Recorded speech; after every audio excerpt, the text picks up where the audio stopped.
shark, bite like a great white. I'm a shark, bite like a great white. I'm a shark, bite like a great white. Gas, no brakes, I'ma take mine. My team looking like we got 6 rings. Back up all the shit, I'm talking all big things. My team looking like we got 6 rings. Back up all the shit, I'm talking all big things. I'm a shark, bite like a great white. I'm a shark, bite like a great white. I'm a shark, bite like a great white. Gas, no brakes, I'ma take mine.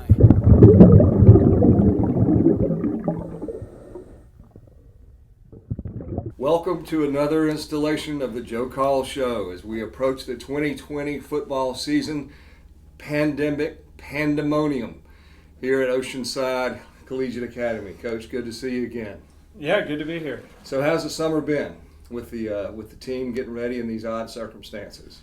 It's actually been really good, a little crazy at times, but we're following the mandates of the high school league, so we've had to kind of make a lot of changes, which has been a little bit scheduling on coaches and parents and players and stuff, having different schedules. And as we've gone through the summer, we were had to start with groups of 9, one coach with groups of 9, and bringing them in the building a certain way and kind of moving them around the building. And then a couple of weeks ago, we were able to move to where we could have larger groups and actually move our way out onto the field. So we've gone through the different phases, but the kids have been great. The parents have been great as far as being real supportive, and there's been a lot of good communication between the parents, the players, the coaches. Communicating those different times and those different workouts. But we've been fortunate to be able to have good numbers here to kind of keep the guys consistent. And really during the summer, you want that consistency. And despite all the times, the crazy times, we have been able to remain pretty consistent with our workouts. So, real tribute to the coaching staff to try to keep making that happen, to not just, at times it would be easy just to kind of say, hey, let's just forget it until we get back to school, but they've really worked hard to make it happen. And you've had to adjust not just to your practice routines, but also the schedule for the season is going to be a little different this year. Yeah, that's right. We should be working into kind of our week 2 right now, but right. With our schedule changes and the season kind of pushed back, we've gone to the region schedule only. So our first game being September 25th now, rather than August 21st. So it was pushed back a month. But we just that's as educators, as teachers, that's what we're kind of used to doing, is being able to kind of monitor and make those adjustments and just kind of move on and if we keep all of our decisions to kind of what's best for the students, usually kind of irons itself out. Well, as we get closer to the season, we'll take a look at what the schedule looks like and maybe get you to give us a little preview of some of those games. But for today, we're just sort of trying to get caught up on the summer, and I know that you've had some changes to your coaching staff. Why don't you share with us who the new faces are? Yeah, start with our defensive staff, Coach Alford. He moved here from Florida. He and his family moved up right about the mid-June. So he's taken over our defense, and he brought in. We also were hired on the defensive staff Casey Crosby, who played at South Carolina a couple years ago. He's coaching linebackers with Coach O, and then Markel Willis, a guy who played for me in the past, who played at Coastal Carolina, and then he played some professional football up in Green Bay. He's come on staff. He's from Somerville, so he's moved this way. So he's coaching our defensive backs, and then on offense, Coach Rivens has been here at Oceanside for a couple years, so he's coordinating the offense and coaching the offensive line still. And Coach Gates, not only does he do our weight room, our strength and speed conditioning, he's coaching our wide receivers, and then a new JV head coach, Jalen Hill. He stepped into that role and done a great job, but he's also still on the varsity coaching our tight ends. So he's our JV head coach and coaching the tight ends on the varsity. And a couple other guys that they come in kind of on a volunteer role. Matthew Hartness, he comes in and works with our offense at times as well. And then Major Mike, he's retired military. He lives over here in the neighborhood close to us. He comes over in the afternoons and kind of gives us a helping hand. But we have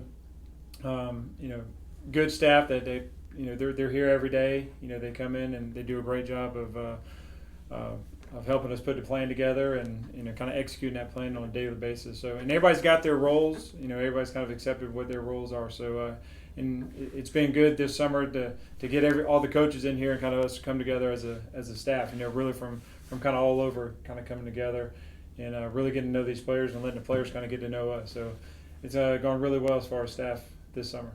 And how about players? Have you had an influx of very many new players, either by transfer or just moving on up?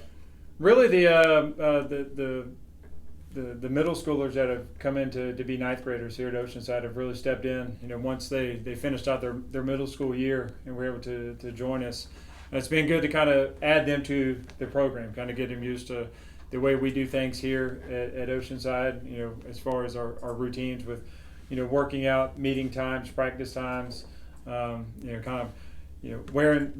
the right shirts, the right shorts, being on time, stuff like that. So it's kind of really feeding them into the mix, kind of getting them, really moving up the new guys into the leadership roles, the kind of guys who are now the seniors and the guys who are moving up from JV to varsity, and then those new guys coming in, kind of feeding into the system. So it's been good to kind of get those guys into the program, and we've had a lot of time this summer, despite all the scheduling setbacks, to really kind of get them in the mix, and now they're started school, they're really kind of rolling with us now. Now, Coach, as a new coach, the fans are not very familiar here with necessarily your coaching style. I'm curious, are you a real hands-on X's and O's type of coach? Or are you more the CEO who brings the team together and oversees the organization? Yeah, I kind of like to kind of oversee everything. I put a lot of trust in my assistant coaches and kind of let them. I don't want to be looking over their shoulder all the time. To think that I'm going to kind of step in on their toes or anything. So I put we do a lot of meeting as a coaching staff in the office, and then once we kind of get out into the weight room, into the meeting rooms, onto the field, I let them do their things. And I coach a position as well. I like to coach. I like to kind of stay involved. So once we get out of the coach's office, kind of onto the field, I step into really during certain drills, individual drills. Position coach myself. I like coaching the running backs and kind of having my hands on the offense. But really, after that, really kind of involved with special teams and check in with the defense and see what they need. But really kind of an overall CEO of everything, and but I do like to still have that my hands into a position. That's kind of where I cut my teeth as an assistant coach, and I still always I found that there's been years where I wasn't coaching a position, and you just got there and just practice is boring. The time just kind of drags on. So I like to be active out there at practice and be influencing a certain group of players kind of throughout every single day, every practice. So I enjoy coaching a position as well. Well, you lost a pretty good running back to graduation last year. Tell us how the running back situation is looking coming into the season. Yeah, we have some good running backs. Of course, Keegan Williams is a special talent, and he's going to be doing it on the college level. So we look forward to kind of following his career. But these young guys learn from the best, and that's one good thing about having someone like Keegan. These young guys can learn what it takes to be great, and we have our running back room is loaded with talent, but inexperience. Once we get the pads on and once we get into the scrimmages and practices running, those inside drills and the game, one or two guys may emerge as the starter, but right now we're kind of by committee. Certain situations, we have a lot of different. Each person, each player kind of has their own little talents where they kind of add to the offense. So we got some speed guys, we got some guys who can run between the tackles, who are a little stronger, more behind the pads, kind of put your helmet down and get those tough yards inside, and then we have some goal line package guys that are we put in there for those real short yardage situations. So it's kind of be by committee, but they've certainly bring a work ethic with them, a great effort and attitude and toughness to them that they learned from Keegan. So it's a great group to work with. Well, whoever you have back there in the backfield, they have got one big impressive offensive line in front of them, don't they? Oh, absolutely. Those guys are they're all the way across the board.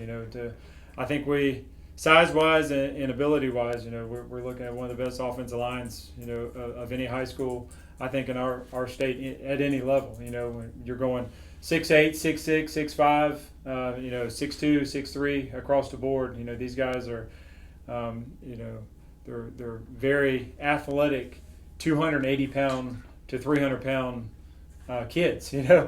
And they move well, and they bend well. And they're very strong. So they like to they carry a nastiness about them. That good mentality of an offensive line, to where off the field they're really quiet, but once they get on the field, they know how to turn the switch on and really kind of they're you want an offensive lineman who can really impose their will on somebody else, and that's what a good offensive lineman can do. And these guys certainly do that. They bring they got a good attitude, to where they pride themselves on a good, solid running game and really being able to control the line of scrimmage. And it's I tell you, anybody that would get to either be a quarterback or running back behind that group is certainly lucky, because they're a special group, and they gel. They all get along so well. That not only do they work out together, but they hang out together. They're always kind of doing things together. And they eat together. They when they're in school or the weight room, they're around each other. So they're a good gel group. I wouldn't want to be fighting with those guys over who gets the next piece of fried chicken, I can tell you that. But you got Will Gauss coming back. He was the leader last year for you. Jacob Ashley, I guess, at the tackle position.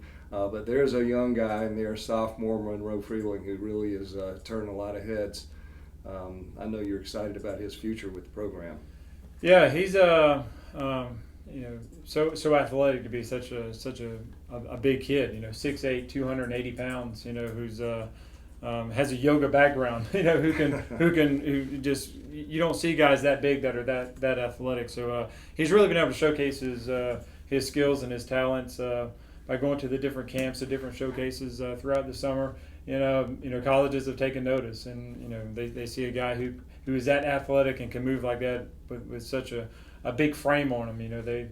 They just they like his long arms and his ability to move. So I think he has a really big future, not only here in high school. He still has 3 years with us, but in the college and probably beyond that. But like you said, those guys, Jacob Ashley, Mickey Lee, Will Goss, Shane Mahoney, those guys have played a lot of football. And so they're certainly used to being in big time games and big time situations and in tough football games.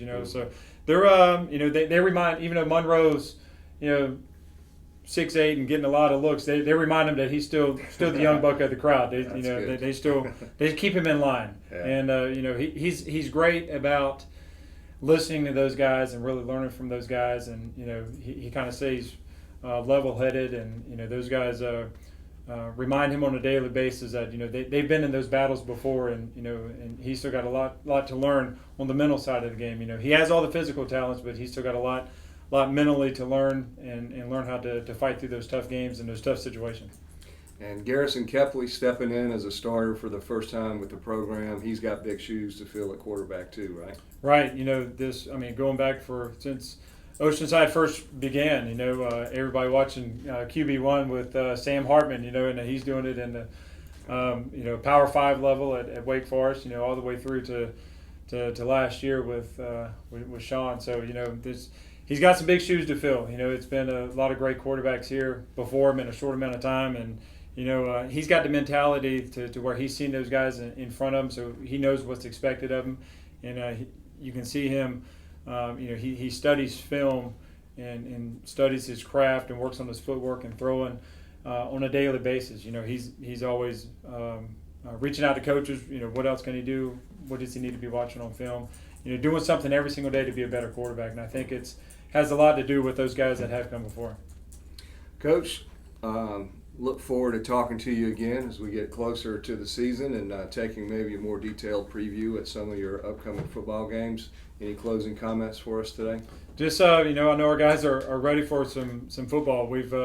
It's been a long haul since June 8th. It took us a while to get to June 8th, and once June 8th got here, it's kind kind of drag out. The season's been pushed back. We're ready to get out of the weight room, out of the classroom, out of the meeting rooms, and actually onto the field with some pads on and ready to kind of get up against some other opponents. Moving up to 3A, there's a lot of new teams on the schedule, a lot of excitement, and kind of to see where we stack up, on a 3A level as opposed to a 2A level. So I know our guys are looking forward to that and really showing the state kind of that we're ready for that level of football. All right. Well, good luck to you, and we'll talk again soon when we have the next Joe Call show. Thanks for joining us. My team looking like we got 6 rings. Back up all the shit, talking all big things.